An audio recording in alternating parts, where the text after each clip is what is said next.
नमस्कार। स्वत के डिजिटल प्लेटफॉर्म पर आपका स्वागत है। आज हम बात करने जा रहे हैं बिहार विधानसभा की।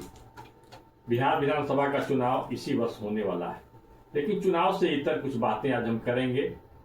बिहार विधानसभा भारत के संसदीय प्रणाली में एक इतिहास रचने जा रहा है। यह सभी जानते हैं कि बिहार लोकतंत्र की, गणतंत्र की आदि भूमि है। यही वैशाली में गणतंत्र का प्रयोग हुआ था प्राचीन काल में। जब भारत स्वतंत्र हुआ तो अपने देश के लिए संविधान बनाने की बात हुई। संविधान निर्माण की जिम्मेदारी संविधान सभा को दी गई। उस संविधान सभा के अध्यक्ष बिहार के लाल देश रत्न डॉक्टर राजेंद्र प्रसाद थे। भारत का संविधान अपना 75 वर्ष पूर्ण करने जा रहा है, यानी 2025 भारत के संविधान का अमृत महोत्सव वर्ष होगा।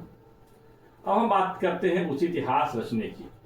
संविधान के अमृत महोत्सव की पृष्ठभूमि बिहार के विधानसभा में तैयार होने जा रही है।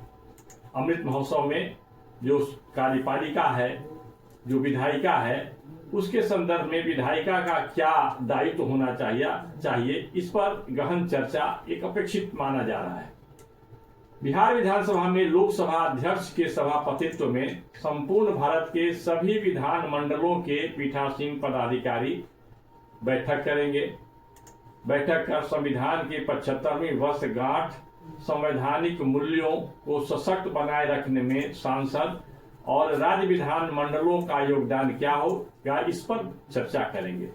यह विचित्र संयोग है कि जब भारत के संविधान को लेकर राजनीतिक क्षेत्र में तरह तरह की बातें हो रही हैं, तब गणतंत्र की आदि भूमि पर यह व्यापक संदर्भ वाला प्रासंगिक विमर्श कार्यक्रम हो रहा है। हम सभी जानते हैं कि संविधान का निर्माण आपसी विमर्श और वाद विवाद के माध्यम से हुआ था। वादे वादे जायते तत्वबोधः की भारतीय ज्ञान परंपरा के अनुसार कई बैठकें हुई थी। बैठकों में डिबेट हुए थे और इसके बाद हमारा संविधान बनकर तैयार हुआ था, जिसे हम भारत के लोगों ने अंगीकार किया था। लोकतांत्रिक व्यवस्था, नियम व मूल्यों को अपने व्यावहारिक जीवन में उतारने वाले बिहार विधानसभा के अध्यक्ष नंद किशोर यादव इस पूरे आयोजन की मेजबानी कर रहे हैं। इस समारोह से जुड़ी हुई मूल बात यह है कि बिहार विधानसभा द्वारा भारत के सभी विधान मंडलों के पीठासीन अधिकारियों का सम्मेलन का आयोजन किया जा रहा है। यह आयोजन 20 से शुरू होकर 21 जनवरी 2025 को संपन्न हो जाएगा। इसमें सभी राज्यों के विधानसभा अध्यक्ष, उपाध्यक्ष, जहां विधान परिषद है जिन राज्यों में, उन राज्यों के सभापति, उपसभापति, केंद्र शासित प्रदेश जिन्हें राज्य का दर्जा प्राप्त है, वहां के अध्यक्ष, उपाध्यक्ष इसमें शामिल होंगे। इसे संसदीय प्रणाली में अखिल भारतीय पीठासीन अधिकारियों का सम्मेलन कहा जाता है। संविधान की 75वीं वर्षगांठ, संवैधानिक मूल्यों को सशक्त बनाए रखने में सांसद व राज्य विधान मंडलों का योगदान इस आयोजन का विषय है। इस आयोजन में भारत के सभी प्रदेशों के विधान मंडलों के पीठासीन अधिकारी शामिल होंगे। यह सम्मेलन लोकसभा और बिहार विधानसभा के संयुक्त तत्वावधान में होगा। लोकसभा और बिहार विधानसभा के संयुक्त तत्वावधान में, ये महत्वपूर्ण है।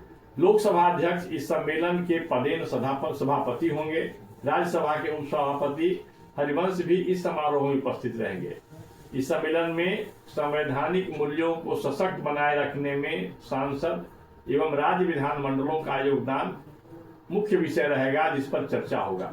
आज के संदर्भ में यदि हम बात करते हैं, जो संविधान की बात होती है, लोकतंत्र की बात हो रही है, उसमें यह विषय बहुत महत्वपूर्ण है। इसे संसदीय प्रणाली में अखिल भारतीय पीठासीन अधिकारियों का सम्मेलन कहा जाता है। संविधान में संसद या राज्य विधान मंडल को अपने अपने सदन के संचालन की प्रक्रिया बनाने का अधिकार प्राप्त है और उसी में जनता का अधिकार भी सन्निहित है। उसी से कार्यपालिका को नियंत्रित प्रश्न जो पूछे जाते हैं, उसका जो उत्तर आता है, इसके माध्यम से जनता की जो भावना है, जनता की जो आकांक्षा है या जो गड़बड़ियां हैं, उसे नियंत्रित करने का एक प्रयास होता है। इसके तहत सभी विधायी निकायों ने अपना अपना कार्य संचालन नियमावली भी बनाया है।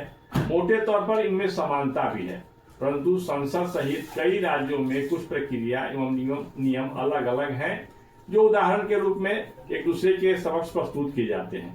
संसदीय प्रणाली में यह परंपरा रही है कि सभी निकाय एक दूसरे के संपर्क में रहें, एक दूसरे की प्रक्रियाओं का अध्ययन करें और एक दूसरे की प्रक्रियाओं को जो सहज रूप में स्वीकार्य हो, जिससे समस्याओं का समाधान होता हो, उसे अपनाएं।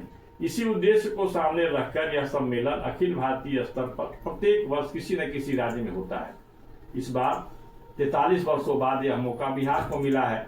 संविधान के अमृत महोत्सव वर्ष में यह आयोजन गणतंत्र की आदि भूमि एवं संविधान सभा के अध्यक्ष डॉक्टर राजेंद्र प्रसाद के गृह प्रदेश में हो रहा है। यह सबसे बड़ी बात है। यह एक अद्भुत संयोग माना जा रहा है। इसके पहले 1964 एवं 1982 में यह आयोजन बिहार विधानसभा परिसर में हुआ था। इस प्रकार यह बिहार में तीसरा सम्मेलन होगा।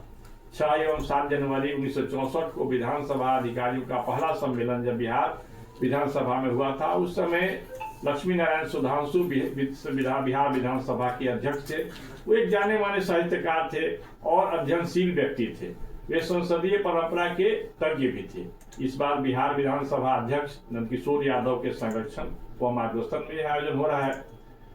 पीठासीन अधिकारियों के इस सम्मेलन के आयोजन का इतिहास काफी पुराना है। पहली बार सन 1921 को शिमला में यह आयोजित हुआ था। उस समय भारत के संसद को सेंट्रल लेजिस्लेटिव असेंबली कहा जाता था, विधानसभा उसको कहते थे। अलग अलग प्रांतों में भी विधायी निकाय थे। वर्षों तक यह सम्मेलन नियमित अंतराल पर नहीं हुआ। इसीलिए अभी जो यह पटना में होने वाला सम्मेलन है, उसकी संख्या के हिसाब से देखें तो यह 84वां सम्मेलन है। इस सम्मेलन के 2 सत्र होते हैं। सम्मेलन के बारे में जानकारी देते हुए बिहार विधानसभा के अध्यक्ष नंदकिशोर यादव ने कहा कि हम लोग संविधान की 75वीं वर्षगांठ मना रहे हैं। इसलिए विषय जो लोकसभा द्वारा निर्धारित किया गया है वह है संविधान की 75वीं वर्षगांठ, संवैधानिक मूल्यों को सशक्त बनाए रखने में संसद व राज्य विधान मंडलों का योगदान। इस सम्मेलन में पूरे भारत से 54 पीठासीन अधिकारी भाग लेंगे, जिनमें 6 महिलाएं हैं। महिला सशक्तिकरण की बात हो रही है, महिलाओं की भागीदारी की बात की जा रही है। 54 में 6 महिलाएं हैं। संतोषजनक तो नहीं है, लेकिन संख्या महिलाओं की नगण्य नहीं है। अब हम बात करते हैं कि इस सम्मेलन के माध्यम से क्या हो सकता है। इस सम्मेलन का यह एक पक्ष जो है बहुत व्यवहारिक है। संविधान को लेकर के कई तरह की बातें हो रही हैं, कई प्रकार के भ्रामक बातें भी हो रही हैं, और संविधान को लेकर के जिस प्रकार की बातें की जा रही हैं उसमें इसके संविधान के जो मौलिक जो तत्व हैं, मौलिक जो संदेश है, वो कहीं ना कहीं धूमिल होता जा रहा है। हम बात करेंगे तो संविधान आया कैसे था। संविधान का निर्माण संविधान सभा के माध्यम से हुआ था, जिसमें पूरे भारत के प्रतिनिधि थे और उस समय के परिस्थितियों को ध्यान में रखते हुए और जितने जो उनके पास राजनीतिक अनुभव थे, सामाजिक क्षेत्र में कार्य करने के अनुभव थे, उनके आधार पर संविधान का निर्माण किया गया था। और उसमें संस्कृति, भारत की संस्कृति को गौण नहीं किया गया, उसे दरकिनार नहीं किया गया था।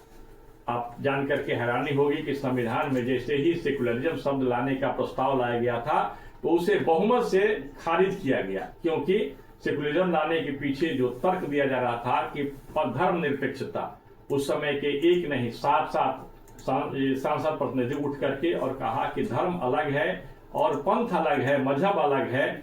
इसी भावना को लेकर के 1942वां संशोधन जब होता है, उसमें संविधान के प्रस्तावना में जब सेकुलरिज्म शब्द जोड़ा गया तो इसका हिंदी अनुवाद धर्मनिरपेक्ष न करके पंथ निरपेक्ष किया गया। लेकिन आज जो राजनीति हो रही है उसमें संविधान को धर्मनिरपेक्ष कहा जाता है, पंथ निरपेक्ष नहीं। आज बस इतना ही। हमें लगता है कि ये जो सम्मेलन हो रहा है इसमें भी इस प्रकार की बातें होंगी, जो छद्म रूप से और संविधान के जो मूल भावना है उस पर जो प्रहार हो रहे हैं उस पर भी कहीं न कहीं चर्चा होगी। इस वीडियो में बस इतना ही, फिर मिलेंगे। नमस्कार।